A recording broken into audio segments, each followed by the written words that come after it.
Welcome to Hiraeth, the home of modern Welsh politics. The last Senedd term saw much debate about the future of housing. The Welsh Government ended the right to buy, yet at Welsh Labour conference 2 years ago, First Minister Mark Drakeford promised to abolish no-fault evictions. However, they remain. Developers across urban Wales built towers and more recently bridges that lay in direct opposition to the desires of local communities. In rural Wales, local people are priced out of living in the town or village of their birth. This problem is particularly acute in areas with traditionally high levels of Welsh as a first language.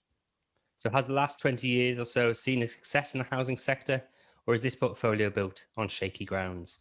Joining me this evening to talk all things housing are Dr Steff Evans, Policy and Research Officer at the Bevan Foundation. Hello, Steff. Hello. We've got Tamsin Sterling, who's a freelance housing researcher based in Cardiff. Hello, Tamsin. Hi.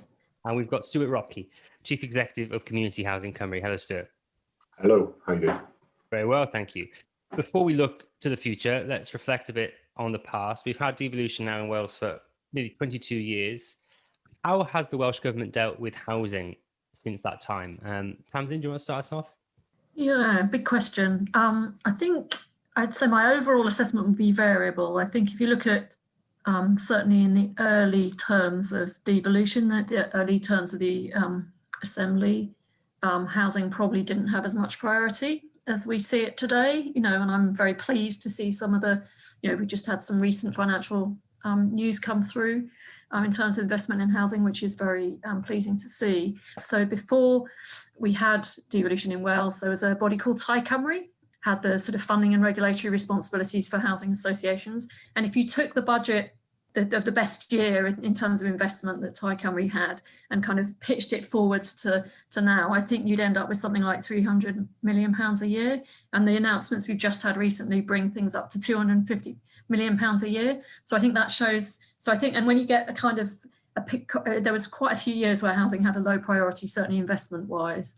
And that takes a long time to recover from. And I think we're still suffering from that in a way. So I'd say variable. I think there's been some really good stuff around legislation, which only takes you so far to really have impact. Legislation's got to be implemented and implemented in the spirit rather than implemented as a compliance thing. So I think, but we have seen undoubtedly, getting rid of right to buy, great. Homelessness prevention legislation, great. But I think some of the legislation we've passed hasn't really had, hasn't fully bitten. And I still think, I was thinking about this, I'm thinking, okay, so if we, all the activities that I know Stuart will mention that the housing association sector have been really busy delivering, all great stuff, but have we, are there any fewer people on housing waiting lists today than there were X years ago? Are there any fewer empty homes in, roughly in Wales today than there were X years ago? Have we made real strides in terms of affordability? I suppose the three big things with housing: affordability, security, and quality.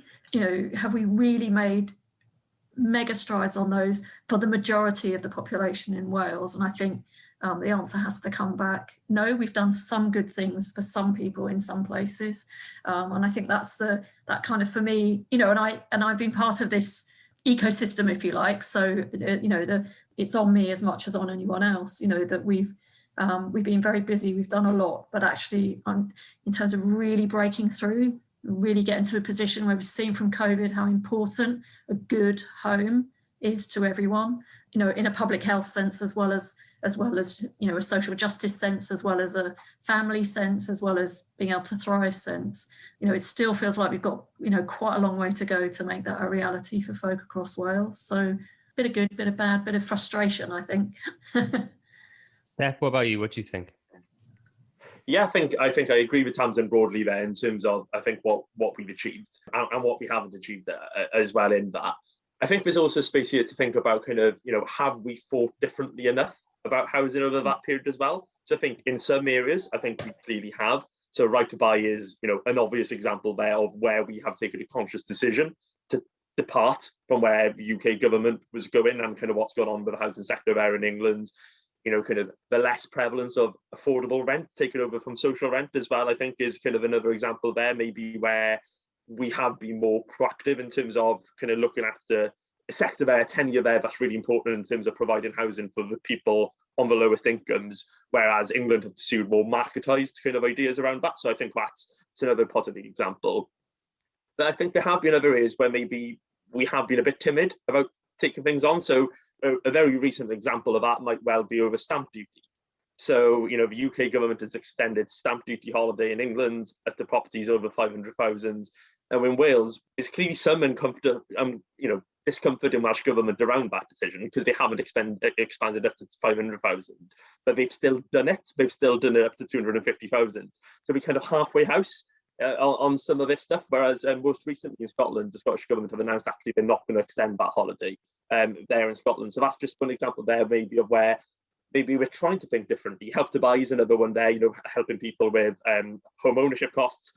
We're still spending £70 million a year there on a type of housing that has questionable impact in terms of increasing affordability of the broader sector. So there's these kind of broader ideas maybe where I think we have made some progress, but have we been willing enough to really take on some of the broader ideas around this, which I think maybe we probably want to reflect on when thinking about actually what sort of system do we want to design for the needs of Wales. Yeah, I think I broadly agree with both Tamsin and Steff actually on a lot of that. But I do think it's worth focusing on the distinctiveness a little bit. Arguably, housing has been the most distinct policy area in many ways for me that Welsh Government have pursued. Stefan mentioned the absolute conscious decision to depart from where England went on social housing funding.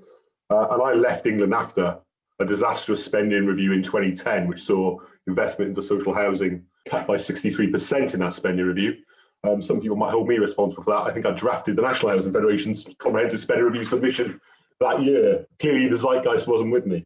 So, a conscious decision to move away from those decisions, a focus on social housing where England went the other way. Right to buy has rightly been mentioned. So, a clear intention to follow a distinctive policy, possibly not entirely backed up with words and deeds on the social housing side until very recently.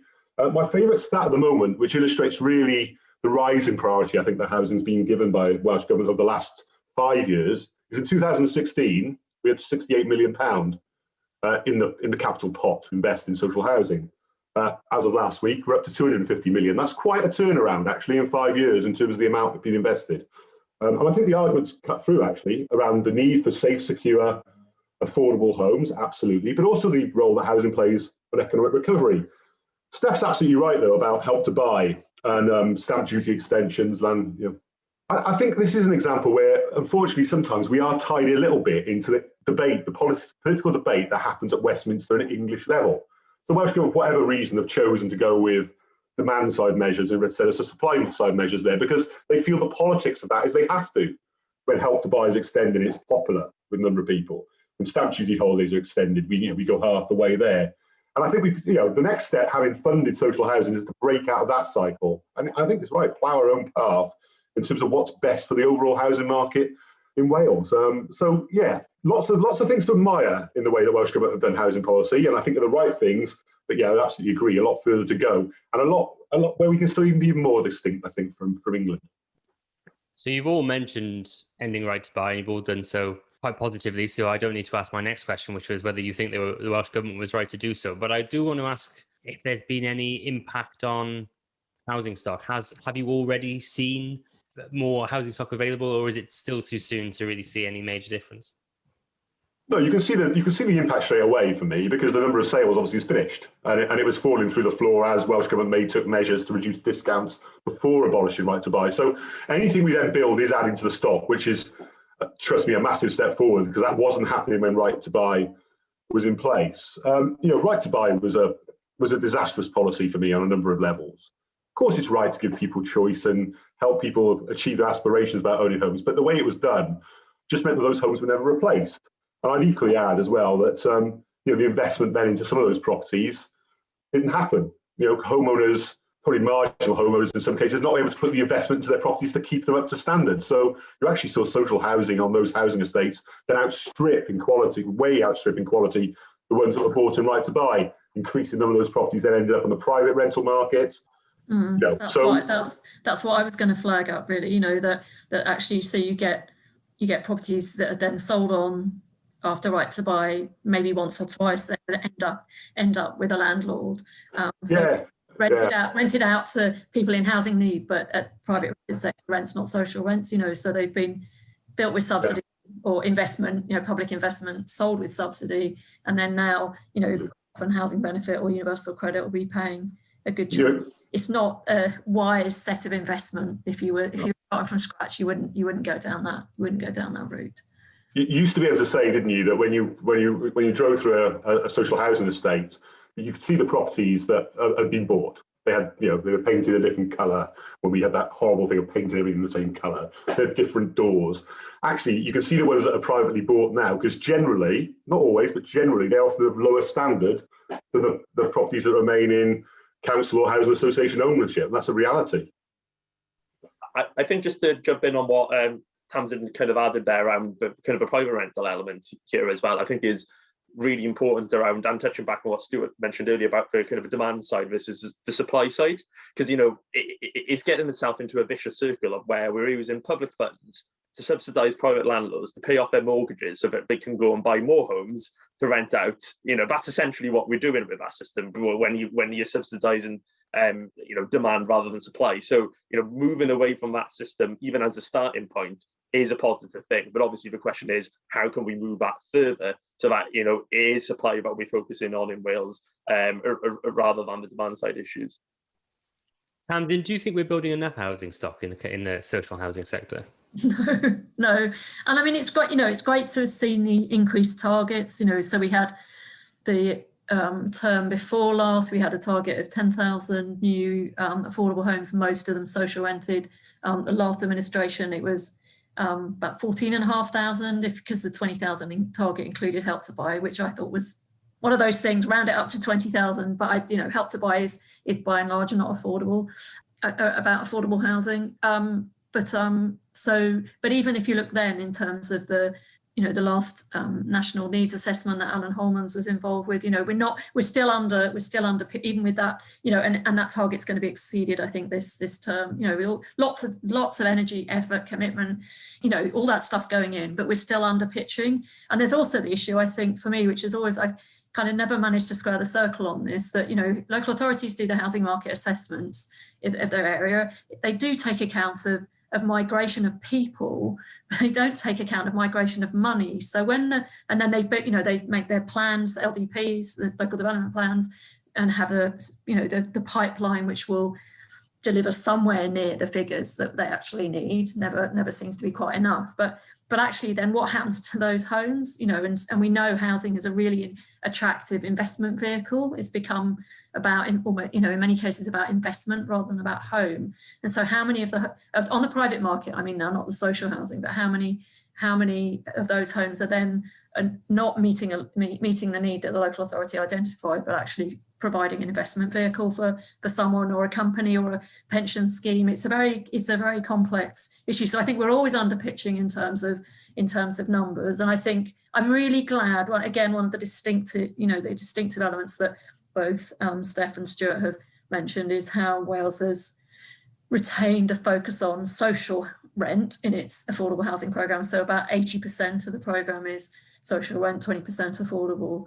But we're still massively underpitching. And now you look at the numbers with all the effort that's gone to get folk off the street and out of really inappropriate temporary accommodation during the pandemic. We've now got well over 3,000 households in temporary accommodation. So we need to find accommodation. They're not, I would say they haven't got homes. They've been accommodated, but then that temporary accommodation is not a home. So we need to. So I think we should be much more ambitious, and we're seeing that come through in a couple of the manifestos, I think. But then that's got to be about reality. It's got to be about social rent. We keep just playing around, tinkering around, as we've seen in England, with definitions of affordability, when you kind of know actually people on the lowest incomes can't afford those homes anyway. We're kind of wasting our energies in the wrong direction. I think, just to follow up on that, I think in addition to having the ambition in terms of building, the progress we've made around funding is great, but that needs to go further as well, because obviously a lot of the responsibility for this has fallen on housing associations' shoulders in terms of financing and constructing these homes. Which in turn, there has been pressures in the social sector around rents going up above inflation. And I know there's been some progress recently with kind of many social landlords kind of slowing down that process. But, there's still been that process where rents have gone up. And there was a report by Joseph Ropke Foundation in the autumn that showed that there's about 40,000 households, people there being affected and pushed into poverty because of rising social rents. So, and there's many reasons why that has happened. But I think that is something that we're going to need to address as well over the next period. It's not an easy solution. I don't think there's any one quick fix around this. But I think that is something that we need to be thinking about, is boosting supply and boosting the money into it, so that pressure to increase rents isn't there, because obviously ultimately that will lead to people living in poverty and also not being able to afford those rents, which then undermines kind of the ability of social landlords to build more social housing. So I think we need to have kind of continue to think more holistically about what we're going to be doing longer term on that front. Yeah, I think holistic is the right word, Steff. Affordability is a challenge. I think you can look at national data, and I think it outlines the issue. I don't think it quite digs into it in a local level or more as much granularity as perhaps it needs to. We know, for instance, actually there's a real issue of affordability mainly, not exclusively, in one-bed properties, the smaller properties. That's where it really bites for single people. Equally, we also know it's working people that are most suffering here, and that actually is a problem, an endemic problem in Wales, of low wages. Low wages, and the fact our income in Wales, actually, looking at some stats only last week, has risen much more slowly than any other part of the UK, compared to London, Northern Ireland, where it had risen by over 8%, Scotland 4.5%, Wales income 2.6% over the same period. So you can see the challenge we've got in Wales is around good jobs, well-paid jobs, as well as ensuring rents are affordable. There is a lot of work going on around affordability. The work that Joseph Ropke have done is informing a living rent model. A number of my members' housing associations have adopted in Wales. More to do, and actually it's a real challenge for the next government. Get your funding mix right to help us avoid the problem growing, essentially. Housing ultimately, what's it funded by? It's funded through, yes, rent, but it's down to land price and it's down to build cost. It's about a grant that government ultimately give you towards that. So we need to have that conversation. And that's your new supply. Meanwhile, in our existing stock, we've got a massive challenge coming over the hill where we need to retrofit it to get it up to the highest environmental standards. And that's about people being able to afford to live in those homes as well, hopefully managing to hold their fuel bills down. So, yeah, it's not an easy answer, but I think it's good that the issue's been recognised, and I think the early work is encouraging. But there's a big challenge for Wales, as ever, in all these things, economically, as much as addressing one part of the problem. I think housing's potentially got a part of the solution there as well, because a lot of the jobs in if you look at the whole system of designing and planning for and building homes, a lot of those jobs are pretty skilled, reasonably paid jobs. If we, and it's that, fits in with all the work that's being done around foundational economy, around the circular economy, around, so again, and fits in with the Bevan Foundation's work around, fairer work, etc. So I just, again, really looking at it holistically, so making sure social housing tackles poverty, but making sure housing really plays its role in an economy that has better quality work for more folk as well. I just wanted to raise an issue about sizes of property as well, which came out of a conversation. I was on a housing association board until the end of last year that operates in Cardiff in very ethnically diverse areas. And our chief exec was out having conversations pre-COVID with folk in the communities in which we worked, and just asking about how they saw the organisation, how relevant they saw it, what their views were.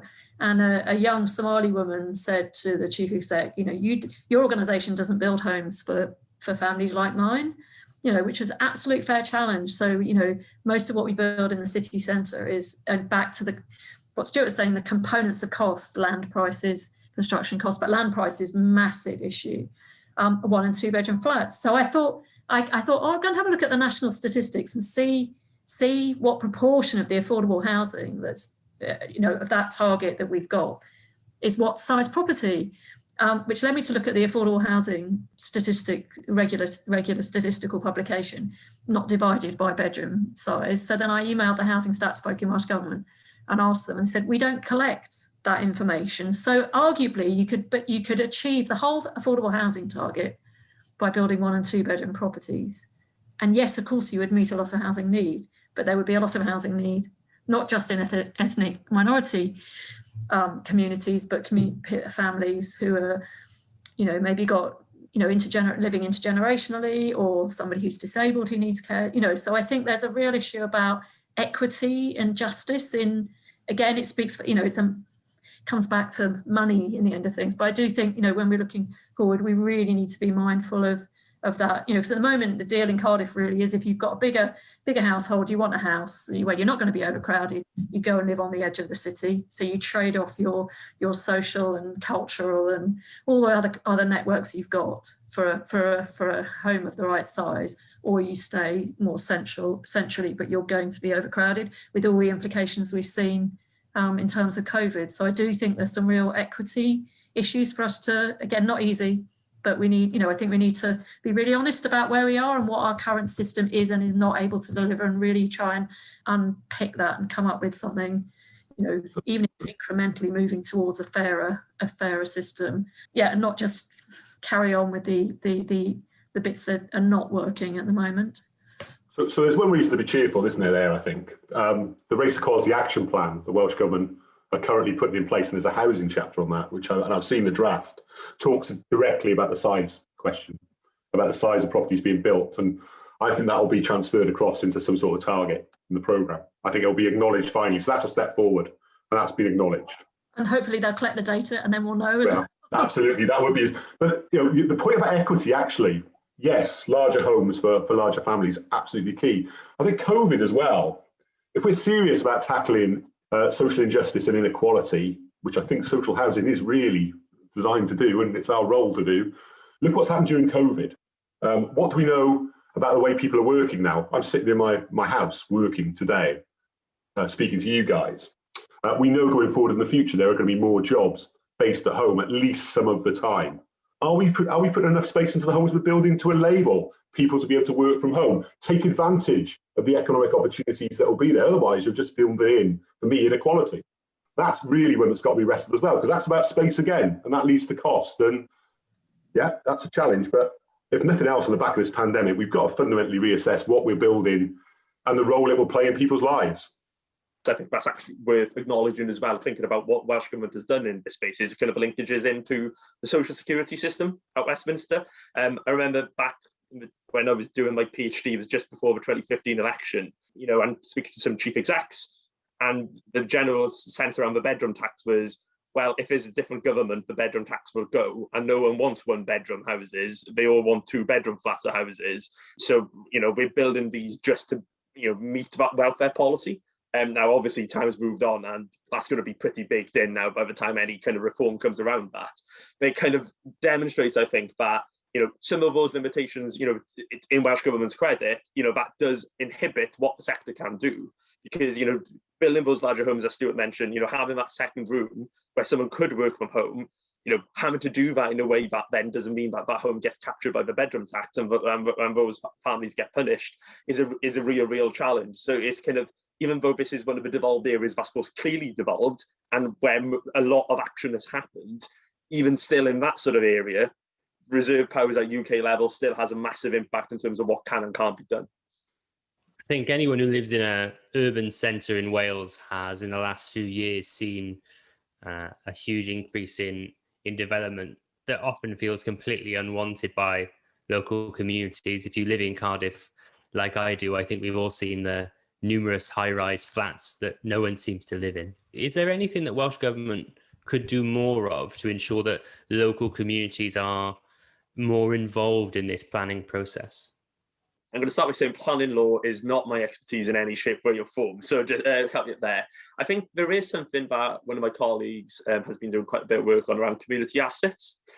I think that would be a really strong starting place by having something like a Community Rights Act, so that when these historical assets in the middle of our towns and cities come up for sale, but actually that the local community has a chance to buy them and look after them and run them for the community. A lot of the tensions we've seen is around, these buildings of historical, local value for the community are just going to be replaced by these things that feel alien to that community. So I think something around that would, and giving the community the opportunity around ownership would be a step forward, in its own right. But that wouldn't tackle some of the things, that you've mentioned there. And I think, and that is something to consider around, legislation, isn't it? If that, if there's a sense that the system isn't working, that it isn't allowing local authorities to control in the way that they might want to, which seems to be what some local authority leaders are arguing, judging by what's being put out on social media, then, is there a way to kind of change that planning regulation so that gives local authorities more power to say, no, we don't want that particular development to happen? But obviously, we'd have to be very careful in the way we did that, because obviously we do know that there's maybe a problem with NIMBYism around social housing in particular, some of the concerns around developing that. So it would need to be done carefully, but I think there's definitely scope to look then to learn, if local authority members are saying there are limitations to what we can and can't do around these controversial planning developments, then that is something to go back and change the system to allow them to have more say if that feels necessary.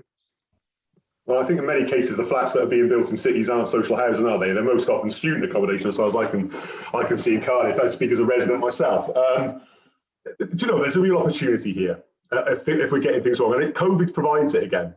City centres and the economy, for me, around them is going to change radically. We already know that part of the problem in Cardiff actually is an oversupply now of student accommodation. The amount of changes of use application we've seen in the last few months for developers, it's unreal. There's not a week goes past without another developer asking for a change of use because they're not going to fill it with students. Now, is that permanent post-COVID? Possibly, because a lot of this was predicated on foreign students arriving in the country. I'm not sure we're quite the most welcoming state for foreign students currently, given the wider political environment. Perhaps we are still, I don't know. But the other thing as well is city centres are going to change radically. We know there's a 40% oversupply of retail, for instance. We know that many offices, my own included, aren't going to be going back probably to a full workforce 5 days a week in the office. That's going to change the economy of city centres as well. So we need to have a conversation about what are our towns, what are our city centres for? What are the amenities we live there? What is the type of residential accommodation we have there? And actually, rather than just continuing to plough the furrow of what I think is increasingly looking probably like a failed economic model sooner or later, let's have the conversation in Wales about what we want things to look like. And of course, that has to involve local people at the heart of it. I'd like to see, really, if we're talking about elections and manifestos, some radical proposals around what we're going to do with our urban areas, our city centres, the regeneration agenda would be really welcome to see. Yeah, I think there's an issue. There's a big issue about the quality of what's built.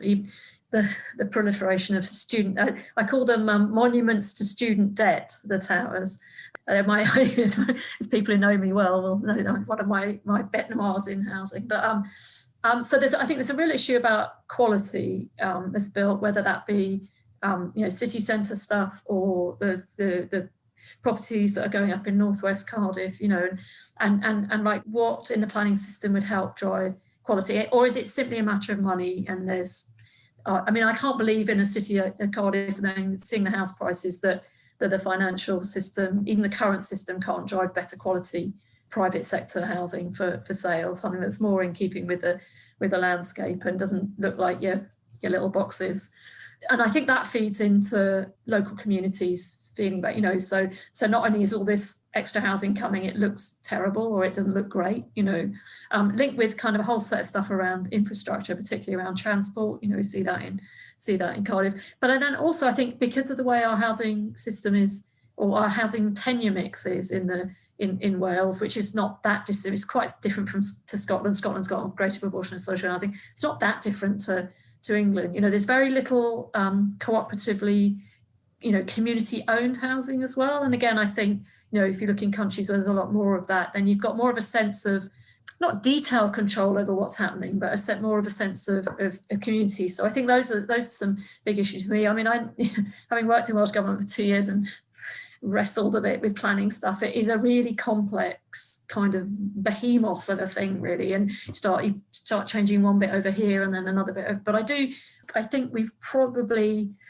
had a good try collectively at making the current planning system work better, and we're still not in many cases getting great results. So I do think it's something that, but I wouldn't just go do something where they might have the result of much less housing being built. And again, it's back to the whole thing of sort of housing as investment. And even if it's not, it's a people's sense of the value of their home being represented in pounds. And you quite often hear it, don't you? That development will make the value of my house go down.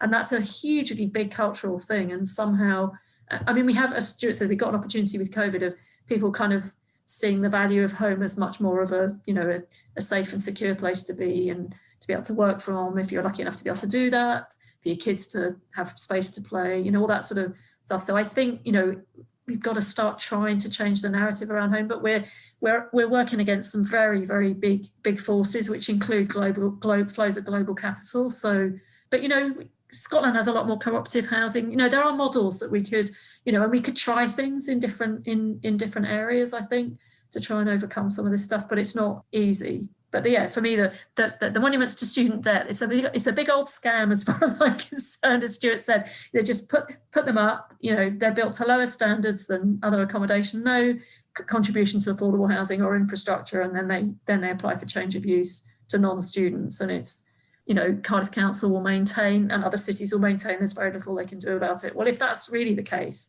then the system is pretty bust, isn't it? You know. And I think just on the standards point as well, you know, there's minimum standards in the social sector, which are more robust in many circumstances. So, you know, if that's the minimum we're expecting from the social sector, why are we expecting people to be living in poorer quality homes in the private sector, either as ownership or renting? You know, surely there's a minimum standard that we should expect everyone to be living in terms of the quality of their homes. And some of the student stuff may end up in the social sector. You know, they could end up as accommodation for folk who've experienced homelessness. So presumably at some point we'd have to improve the standards anyway. So it's a bit of a mess, that stuff at the moment. We're going to move on now quickly to homelessness, and obviously the 2014 Housing Act put a statutory obligation on local authorities to provide housing to those who would otherwise be homeless. Steff, would you say that this legislation has been a success? I think this is the fundamental problem that we come back to again, is the lack of housing, isn't it? You know, it's all well and good having duties and expectations and obligations, but if we haven't got the homes to put people in, the maximum effectiveness of those pieces of legislation are not going to be seen. So I think there has been progress, you know, and it is improving the system, but until we've got enough homes for people to live in, the overarching objectives of our act and other legislation, whichever legislation we might want to act, is always going to be undermined until we get to a point where we've got sufficient supply.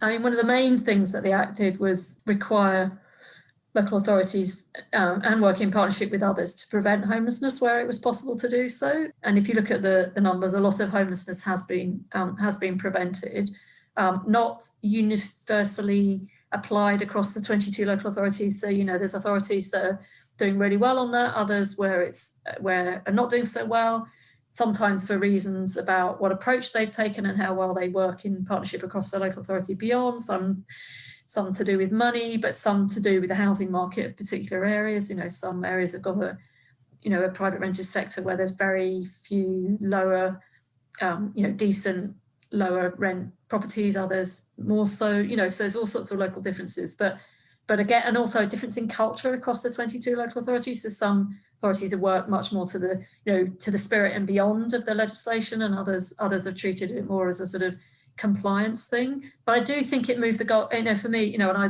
had a small part in working on that legislation. So I do think it played a role in shifting the goalposts a bit, you know, in terms of a system that had been in place largely or changed a little bit, but not much in structure since 1977, you know, and which was about, you know, dealing with the crisis of homelessness, not about preventing it. So I do think that's made a difference. I mean, interestingly, in Scotland, they've just been published a piece of work about how you take the prevention duties across the whole of the local authorities and beyond to other services like health, criminal justice, etc. I mean, Scotland have obviously got a different devolution settlement, but I'm sure there's stuff we can learn in Wales from that. So I think it's been a partial success again. But as Steff said, you know, when actually the way of relieving someone's homelessness is to provide them with the most affordable, most good quality housing there is, which is social housing. And there's a real shortage of supply, then there's always going to be compromise in working with people to find solutions to their housing issues. So yeah, partial success, but I would like to see latterly there's been a homelessness action group which has made a set of recommendations for how we can actually end homelessness in Wales. With a load of recommendations, there is going to be a plan coming out that puts that into a plan over the next number of years.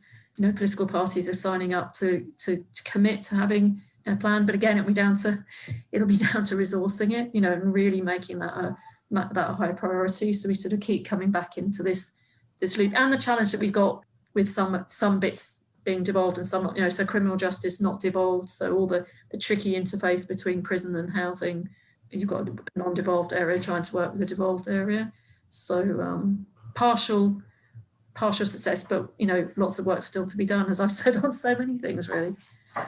It's culture, isn't it, as much as the legislation. I think there's actually one of the things I'm most proud of housing associations during the COVID period of the last year and before that was the work we've done around no evictions into homelessness. Yes, evictions have been banned in legislation across this period, but we moved before the legislation even arrived to commit that nobody would be evicted due to COVID hardship in this period, which was great.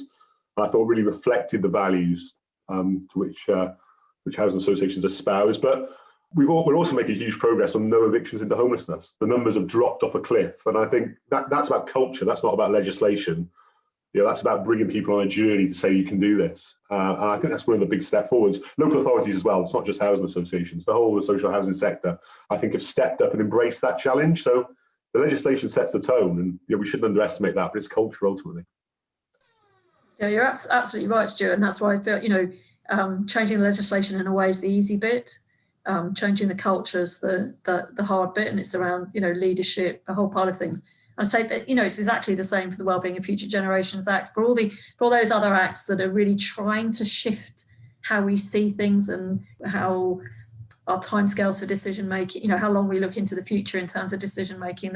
Those are all cultural things which are trying to hoik us out of annuality and, you know, silo working, and, you know, it's the same underlying things really, but there's a lot of bits of the system that work against that. So it is quite hard work, but as you know, it can, you know, various organisations have shown it really can be done. So throughout the course of the pandemic, the Welsh Government have at least claimed to have tried to house everyone who was homeless before the pandemic.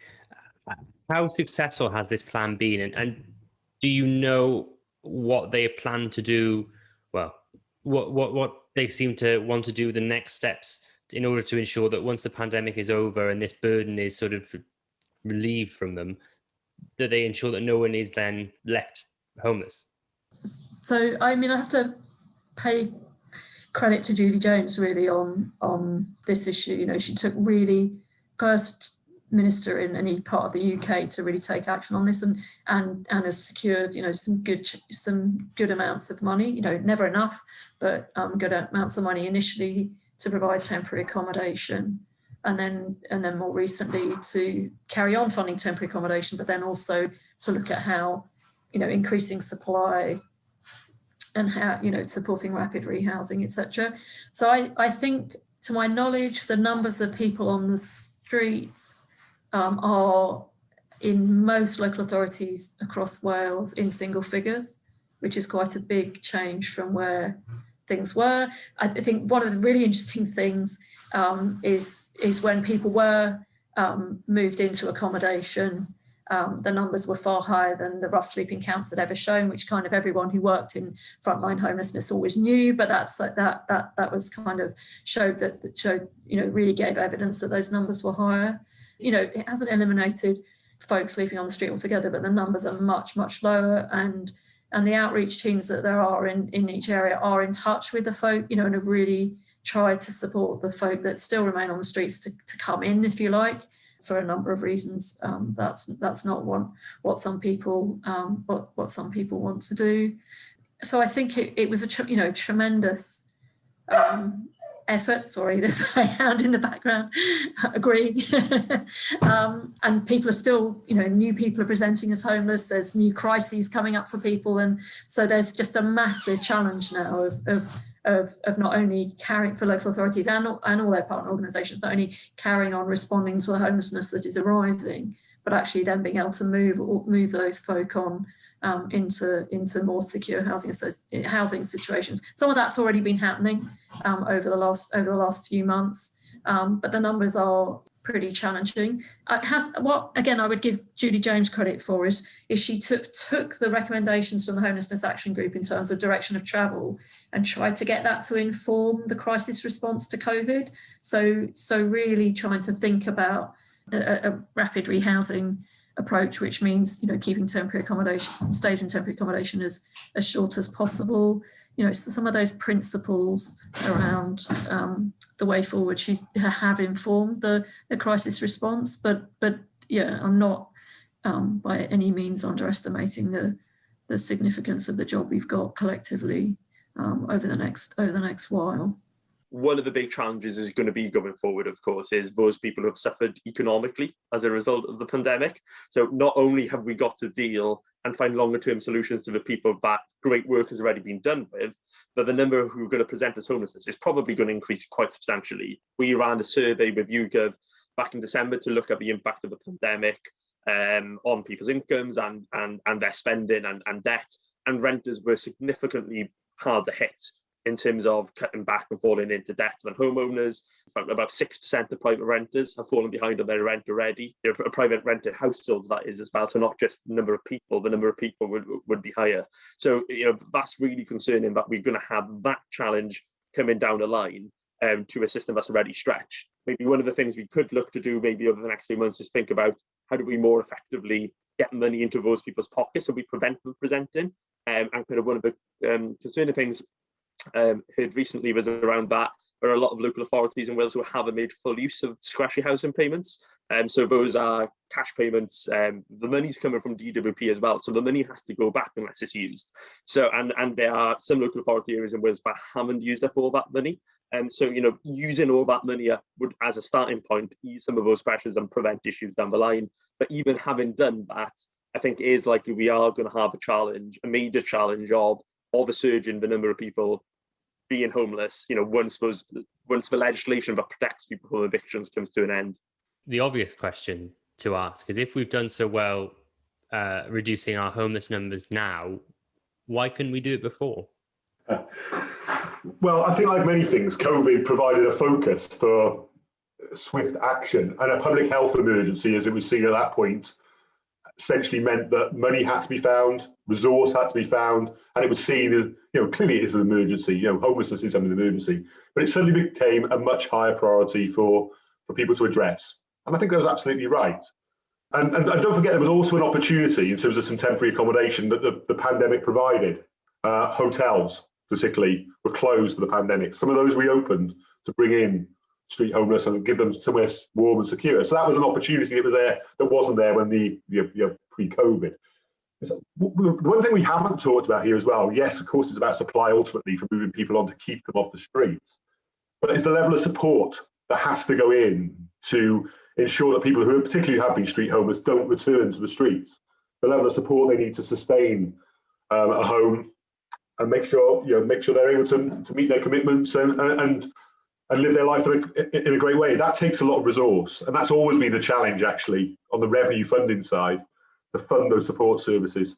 Funny enough, in Wales, although we're celebrating a big increase in capital funding in the budget last week for housing and other areas as well, part of that actually is because of some of the money that's come down from Westminster related to COVID spending. There's suddenly a big pool of money available to spend. It's capital funding actually hasn't been the squeeze in Wales for me. It's been revenue funding. And that will remain the challenge, I think, going forward the next few years.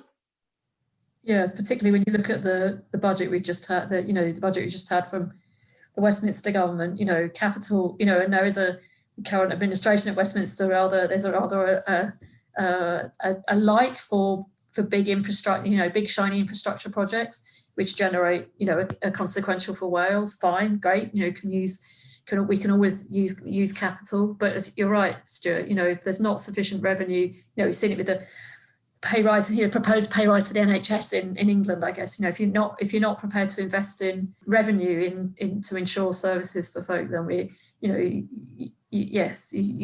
in some trouble. And I think one of the issues that was raised by the Homelessness Action Group was the workforce issues around, particularly the support sector, squeeze on money, and the way that services are commissioned means that a lot of those support roles are, fairly poorly paid, below the average Welsh wage for, you're actually asking someone to do a very skilled job. And so that, and it's not any organisation's particular intention to do it that way, to underpay people, just the way funding is funneled, and then the services are commissioned, ends up with, you know, potentially people working in support claiming universal credit, struggling to pay their rent, you know. So there's some recommendations in the Homelessness Action Group around workforce development and professionalisation and recognition, but none of that's easy. The money needs to come from somewhere, and if the Welsh Government overall amount of money they've got to spend is, you know, driven by a government in Westminster that, you know, values capital, squeezing revenue, then, you know, as ever, we've got, you know, some really tricky decisions on our hands. 2 years ago, Mark Drakeford promised that he would abolish Section 21 evictions, when the Welsh Government has just had a huge bit of housing legislation out on a consultation that I'm sure you've all seen. Why they haven't then decided to go and permanently end no-fault evictions? Steff, do you have any sort of insight as to why that decision was taken?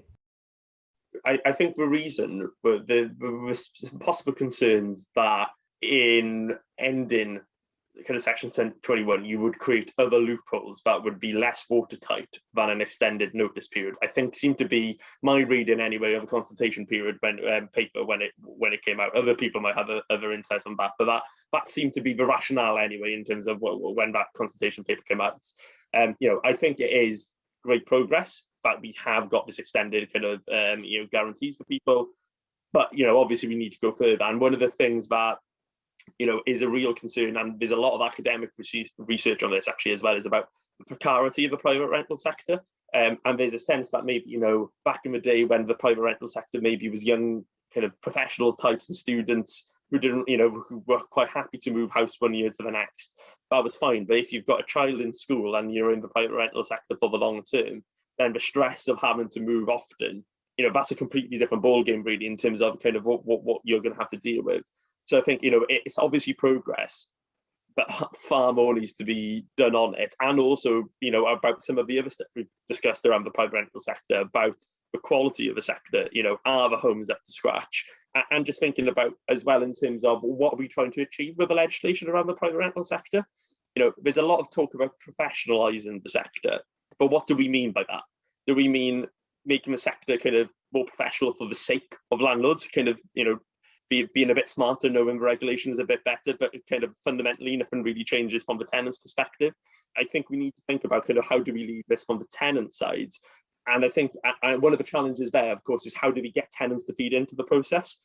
I think there has been far more success in the social sector on this front because, you know, organisations where I used to work for TPAS, you know, where, you know, tenant participation is far more established in the social sector. But there's far fewer kind of bodies like that. We recently had the emergence of ACON, for example, which I think has been a really positive step in terms of giving voice to the private sector kind of tenant space.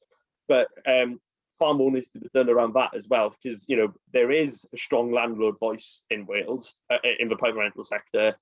The tenant voice has been a lot weaker, and I think we need to build that up as well, because that's crucial to building up that political will and political pressure to get those changes that, you know, that a lot of us want to see, but that message has been dispersed and hasn't been pulled together maybe as effectively as maybe some of the landlord voices has, due to the kind of the nature of the way that sector has worked. Absolutely, totally, Stefan. You know, the absence of a national tenants voice, or I mean, hopefully ACON will grow into a national tenants union in Wales, but there's a real imbalance there in the policy making process. I'd also flag up, you know, yet again, private renting is one of those areas where you can actually see the impact of devolved and non-devolved areas. So taxation isn't devolved. So there were changes made at Westminster about the taxation regime for private sector landlords, which obviously affected landlords in Wales as well as in England, which then sort of comes together with, gets you, you know, that's one of the things that comes back from landlords quite often. You know, these are more changes, more requirements you're putting on us, you know, at a time when the taxation regime has become less advantageous, quite rightly so. I would say the private rental sector has grown a lot in recent years, you know, and as Stefan says, it's now home to quite a lot of families, but not necessarily in a way that means they have secure, affordable homes. So I do think we need to have a great, I mean, Scotland have done quite a lot of work around the private rented sector, although their private rented sector is smaller, so maybe there's less, you know, in a way there's less impact of what they're doing. But I do think it needs a proper think through, and the tenant voices, as Stefan said, need to come through as a balance to other voices. As for the Section 21 issue, I do think we do have a bit of a history in housing sort of littered with the unintended consequence. And so I do think you've got to be really careful when you're passing legislation that it doesn't create a whole pile of unintended consequences. And sometimes I think, you know, as folk outside of government, we can ask for something.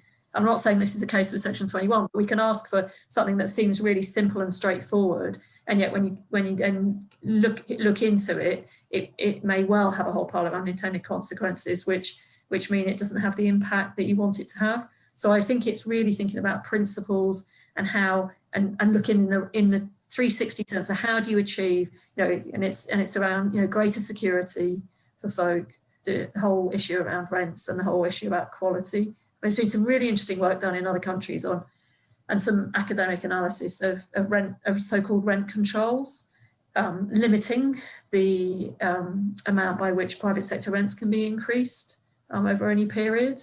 Again, that can have all sorts of unintended consequences if you don't do anything about security and you don't do anything about rent increases between tenancies, because then you could just incentivize landlords to get rid of the current tenants so they can put the rent up for the next tenant. So again, it's you know, we keep coming back to this need for a holistic approach. Yeah, if you had a representative from the private landlords lobby group here, they'd tell you about all these things that you do will impact on supply, and landlords will leave the market and all the rest of it. And that may be true. I think this is going in one direction though. So England, looking at minimum floor on standards in terms of environmental sustainability standards for private rented properties.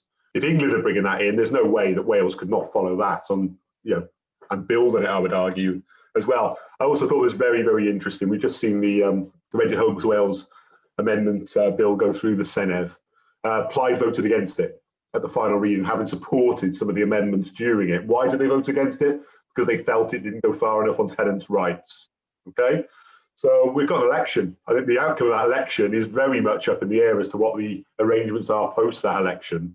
I think the direction of travel on tenants' rights in the private sector is probably going one way, to be honest with you, but we'll see. That is the greatest link I could have ever asked for. You read my mind of what we're doing next.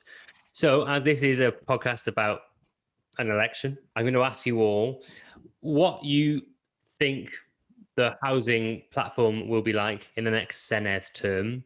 And then I'm going to ask you what you think the result of the Senedd election will be. And we're going to start with Tamsin.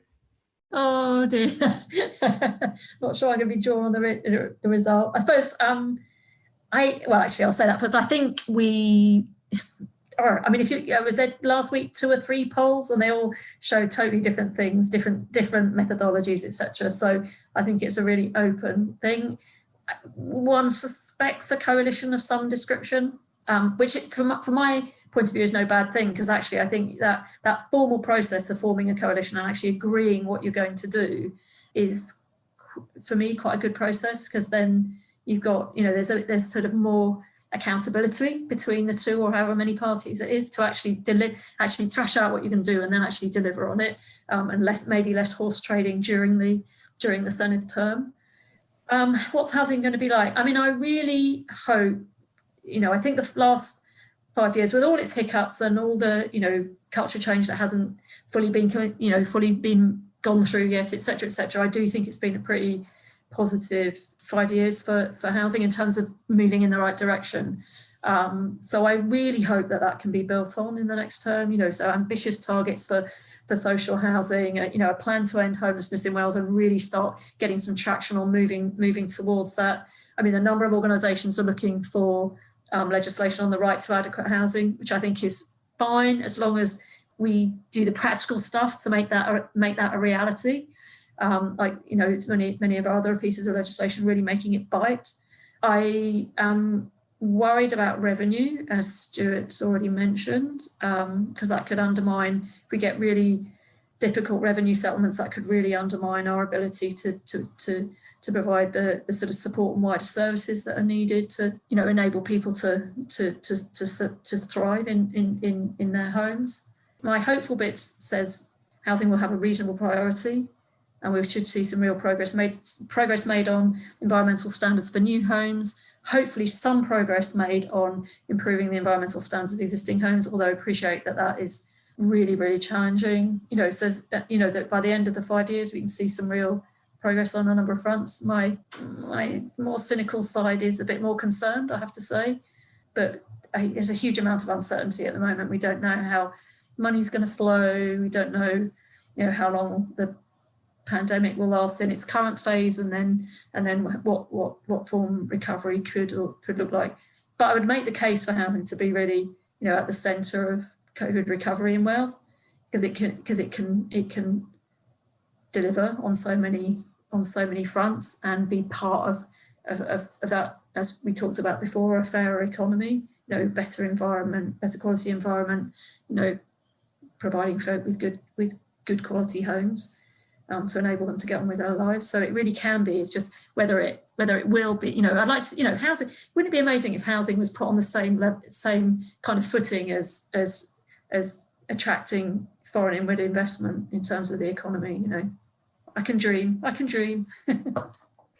Well, I know on the result, I know you only recently had Jack Lanner on from Cardiff University to discuss Poland. Jack's a very good friend of mine, so I agree with Jack to kind of go back to 2015. So I think that's my way out of answering that question.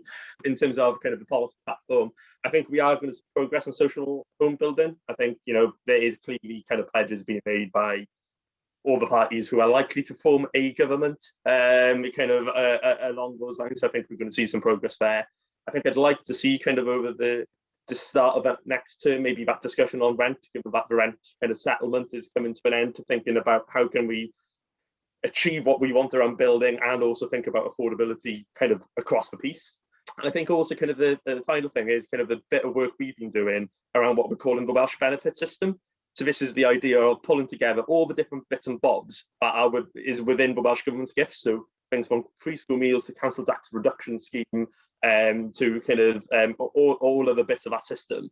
We spend a huge amount of money on those schemes, about 400 million a year, which is the same as we spend on universal credit and job seekers allowance combined in 2019-20.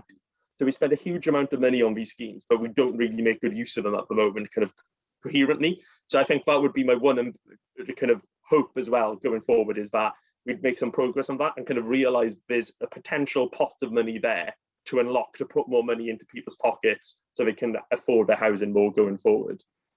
I think it's a really positive vibe for housing, if I'm honest, in this election. I think it's really interesting when you look at the two parties that currently sit outside government that are perhaps most likely to be part of that government post-election, possibly.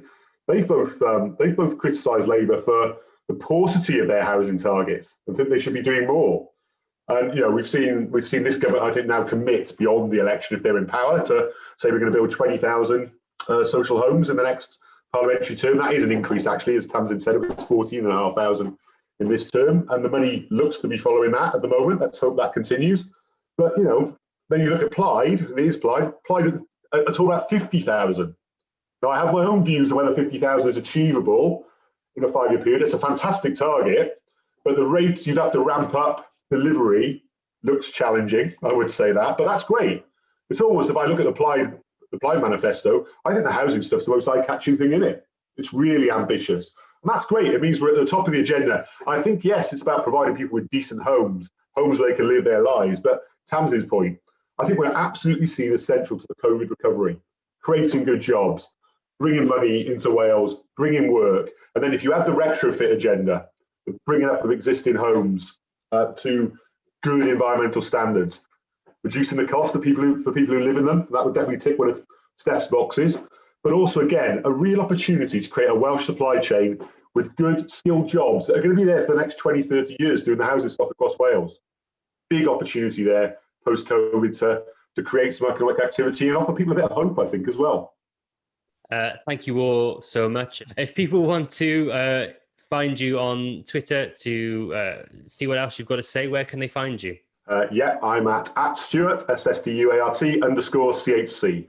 I am at Steff H. Evans or at Bevan Foundation as well for our corporate account.